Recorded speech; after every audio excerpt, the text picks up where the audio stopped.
This video explains capacity analysis for batching process. Here we have series of processing steps. First step, they have cutting process, and the subsequent process are section 1 to finishing. And for these operations, only cutting has setup operation 20 minutes. Setup means to make some batch, they need to change configuration. It's kind of preparation step, preparation time.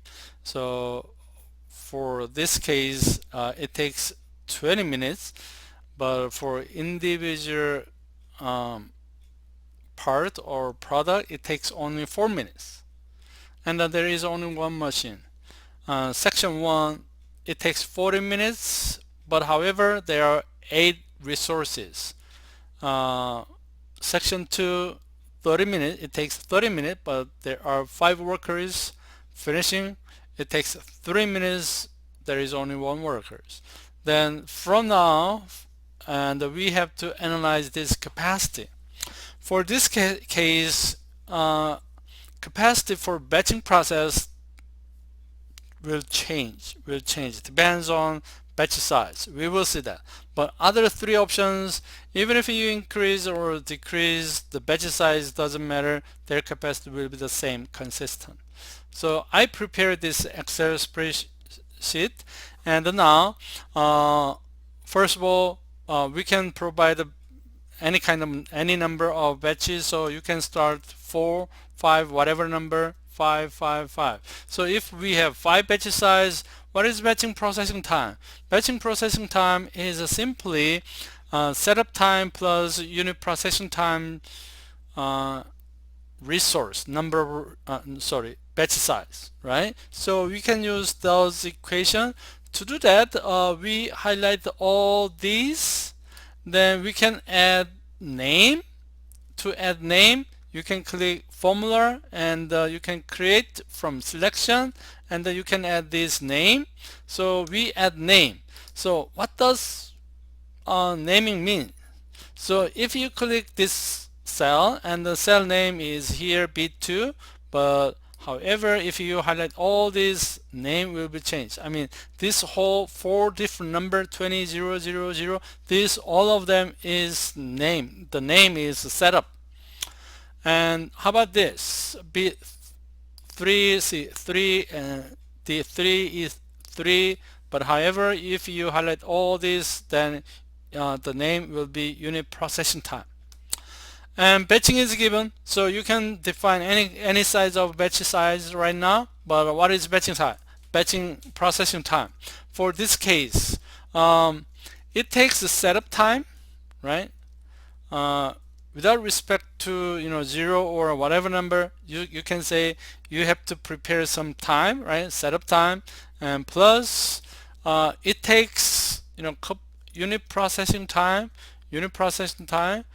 and you multiply by batch size. That is your total processing time. That is your total batching processing time. So you can copy of this.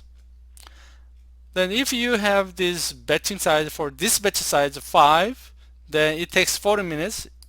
If you have 5 batch size, and for individual it takes 200 minutes, and if you process 5, and it takes 150, right? And then now you can compute individual capacity per minute. So for this case, this time unit is minute, so that's why we can compute the individual capacity. Individual capacity is what? So you can compute what is capacity? How can you define capacity? Capacity is a production amount. How many? So batch size, batch quantity, right? Divided by, so your batch processing time. So that is unit time. I mean, that's total production time. So you produce 5 during 40 minutes. You produce 5 during 200 minutes, and so on and so on and so on. So this is your individual capacity. And also I want to change individual capacity into hourly unit, then you can say individual capacity minute times you multiply 60, then that is hourly unit, right? So this is your individual capacity per hour. And then now what is your total capacity? So actually you have to have individual capacity per hour, during per hour, and you have to multiply number of resources, right? Then for this operation, there is only one single resource, then they produce 7.5 quantity per hour if their batch size is 5. How about this one? They produce 12 if batch size is 5. If they produce 5, then their capacity is 10, and so on. And now we can try this batch size, but now we will use the same batch size everywhere. Then I just click here equal, and then I copy to the right, and then I will change. If you have batch size 1, then what is capacity? So if you produce only one, then cutting operation capacity 25, but others 12, 10, 20. So if you change batch size 2, then they increase, but how about this? 12, 10, 20. So they are the same. If you increase 3, then cutting operation capacity has been increased, but the others are the same. Why? These 3, section 1, 2, and the finishing operation, they don't have a setup operation, so that's why their capacity will be the same, constantly same. But for this case, if they increase batch size, then this setup operation is actually non-value added operation, right? That means if you increase your batch size, your setup operation non-value added activity will be compensated by larger batch size. So that's why if you increase this batch size, and then your production quantity, capacity will increase like this. But however, if you take into account all these operations, what is your capacity? Your capacity is minimum of all this amount, right? That means right now cutting operation is most constraining. So if their capacity batch size 7, their total capacity is 8.75, right? That's the smallest one. If they increase 8, so then capacity is 9.23, but other same. But if they increase 9, then 9.6, so this is still constraining. But if you have 10, the question is, what for batch size of 10 parts, which step is bottleneck? For this case, if you have 10, and then cutting operation and the section 2 operation are bottleneck together at the same time. If you have 9, then absolutely this cutting operation your bottleneck. And 11, then this operation has a little bit more capacity than section 2. That means section 2 is your constraining operation, right? That means if you have 10, batch size 10, then what is smallest batch size cutting operation does not constrain the whole process? Means what? So this 10, is what? Is same as the smallest capacity among others, right? So then question 2 you can answer 10, question 1 also 10. Then what is constraining? Cutting in the section 2 operations. So now you can change this number, but however for this case we change every time. Then now we want to get certain simulation. So now I will use 1, and I will increase by 1, and then 1, 2, 3, 4, 5, 10. So here is I have quantity 1, 2. We will increase this quantity, right? And today we will learn new Excel function data table. So to use data table, we use this kind of Excel function. So we want to get this total capacity value, right? Total capacity is equal to 10. This is actually function. This function, again, this function has what?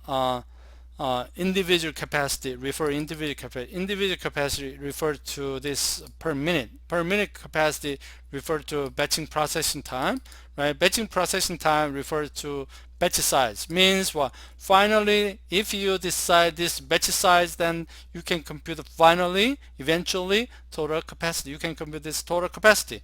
That means if you have 1 2 3 4 5 these kind of different batch size, and then you can compute this total capacity, and then you can highlight all these and go to data and click what if analysis and data table. Actually this is a column format, so you have to click column input cell. Where is your input? Your input is this batch size, so you change this number. So this number is one representative cell for this total capacity. So actually I will generate these different scenarios for this 10. So that's why you can click this and then click OK. Then if you have this number, and now you have what? You have this total capacity. I just highlight this and click insert, and we can generate a graph, and this is your capacity by your batch size. If you increase your batch size 1 2 3, then your capacity will increase like this. But others, their capacity is constant.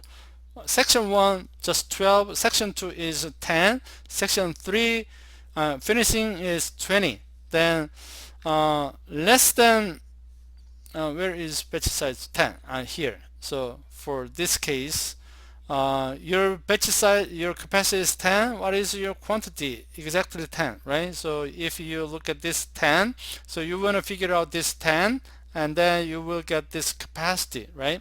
So to do that, if you have batch size 10, then your cutting operation and the section 2 operation are the same, right? This is data table, so you can use data table, and also to get the same number, I mean this case your outside the capacity, outside the constraining, but setup operation, they will change their capacity, I mean depends on batch size.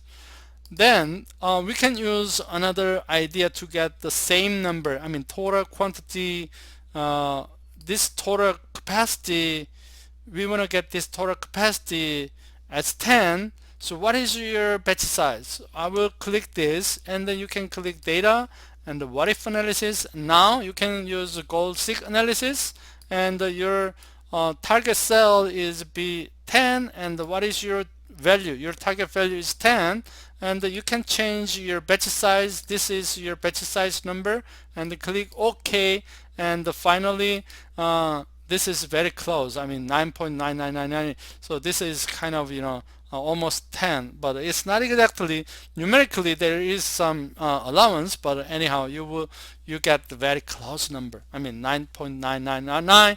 then you can change 10 here, 10 here, then you will get exactly the same number, right? So here you can use goal-seek analysis, and today you learn two different Excel function. One is data table, and the other one is goal-seek analysis.